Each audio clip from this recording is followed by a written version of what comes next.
Olá, queridos alunos! Vamos falar agora sobre a gestão de risco de uma carteira. Olha só que interessante, tá?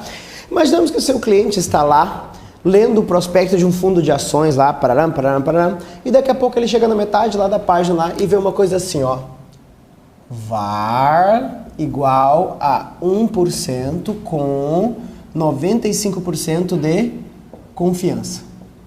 Aí ele fala assim, cara, que diabo é esse tal de VaR aqui? Eu não entendi isso aqui. Ele pede para você explicar para ele. Aí você vai lá, como você fez uma escola, uma aula de inglês misturado com finanças, aí você está preparado para explicar para ele o que é esse VaR. Fala assim, olha, primeiro o que é essa terminologia VaR, meu cliente? Esse VaR é do inglês, é uma abreviação. O V é de value, olha a pronúncia aqui forte, value, que é valor. O A de at, valor, em, o R de risk, value at risk, valor que está em risco. Ou seja, eu estou dizendo que tem um valor em risco de 1% com 95% de confiança. Cara, tá, tudo bem, mas não entendi porcaria nenhuma. Então deixa eu te traduzir, olha só. Esse teu fundo está colocando 1% de risco em 95% dos casos. Como assim? A sua carteira lá, né, você tem uma carteira do fundo lá, que tem vários papéis. Você tem lá uma ação da empresa A ação da A, você tem a ação da empresa B, a ação da empresa C, você tem uma debenture, você tem CDB, você tem lá um DPGE, tem um monte de papel, uma LCI, cheio de papel esse teu fundo aqui, tá? Tá beleza, bem diversificadinho. Aí o que acontece? O que o gestor, o que o administrador do fundo está ali vendendo quando ele coloca isso no prospecto? Está vendo o seguinte, olha querido cliente, em dias de perda, em dias ruins para a economia, você está colocando em risco, o valor que está em risco, o tamanho da perda, né? Você está colocando em risco 1% da tua carteira. Esse 1% é o que nós chamamos de perda máximo. Então, o máximo que a tua carteira vai perder é 1% num dia. Aí o cara, caramba, um máximo 1% um dia? Quer dizer que em 100 dias eu perco todo o meu dinheiro? Ah, claro, se tiver 100 dias de crise seguido, pode ser que tu perca todo o teu dinheiro, mas não vai ter 100 dias de crise seguido, né? A crise dos 100 dias, né? Não vai ter essa crise de 100 dias aqui. Então, bom, o que acontece? Quando tiver perda, o máximo que tu vai perder é 1%. Cara, tu me garante isso? Nem 100%. Eu te garanto com 95%. Então, o VaR nada mais é do que uma perda máxima dentro de um intervalo de confiança. Esse 95% vem lá da curva de Gauss, lá para você que já deve ter estudado estatística lá, ó. Eu tenho uma curva de Gauss, onde eu trabalho a média mais ou menos 2 desvios padrões e eu tenho aproximadamente 95% de probabilidade de acertar. Então isso vai acontecer, né? Tá lá, o cara vai lá, calcula qual o retorno médio dessa carteira. Basicamente ele chega com esse valor aqui. Ele calcula o valor da média da carteira, né? Exemplo aqui, média da carteira. Imaginamos que a média dessa carteira foi de um retorno médio, retorno esperado, que é a média. Retorno esperado aqui foi de 3% no dia aqui, né? Não vai ter uma carteira com 3% ao dia, mas só para ficar fácil a matemática. E o desvio padrão, que é o risco dessa coisa, foi de 2%. Beleza. E aí o cara vai calcular lá, ó, a média mais ou menos 2 desvios padrões, porque Gauss diz que aqui compreende 95% das possibilidades. Então, ele vai pegar a média 3 mais 2 desvios padrões, 5%. 3 menos 2 desvios padrões, 2 vezes 2, 4. Ah, na verdade não é 3, né? 2 vezes 2, 4, 4 mais 3, 7. Então vai lá 7. 2 vezes 2, 4, 4 menos 3, menos 1. E aí ele chegou ao intervalo assim, ó. Menos 1 a 7%. O que ele vai te falar? Que em 95% dos casos o teu fundo vai oscilar entre menos 1 a 7. Ou seja, a tua perda máxima vai ser de 1%. Ó. Menos 1 é o máximo que tu vai perder. Então é uma coisa mais ou menos essa lógica. Só para te ter uma ideia de onde vem, tá? Beleza. Então isso é o VaR, que é o valor que está em risco, que é uma perda máxima dentro do intervalo de confiança. Presta atenção. Não te importa o cálculo, é só para te ter uma ideia, tem que saber o conceito. Bom, mas a gente sabe que todo dia o gestor está lá comprando e vendendo papel.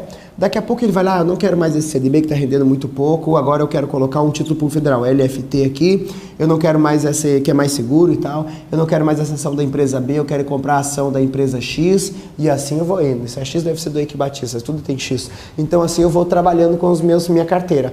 À medida que o cara vai mudando esses ativos aqui, vai mudando essa carteira, consequentemente, obrigatoriamente, vai mexer nessa média, né? Obviamente essa média vai se alterar e esse desvio padrão vai se alterar.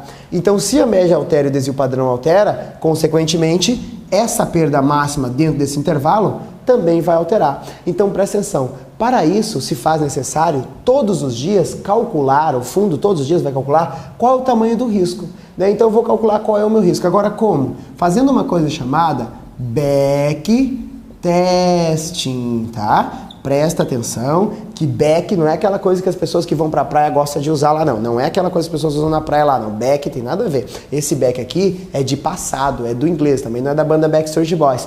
Teste, testar, passado. Por que testar passado? Dados históricos. Para achar média e desvio padrão, eu uso dados históricos. Eu vou pegar o que oscilou, vou calcular a média, com base no que oscilou, eu vou achar o desvio padrão.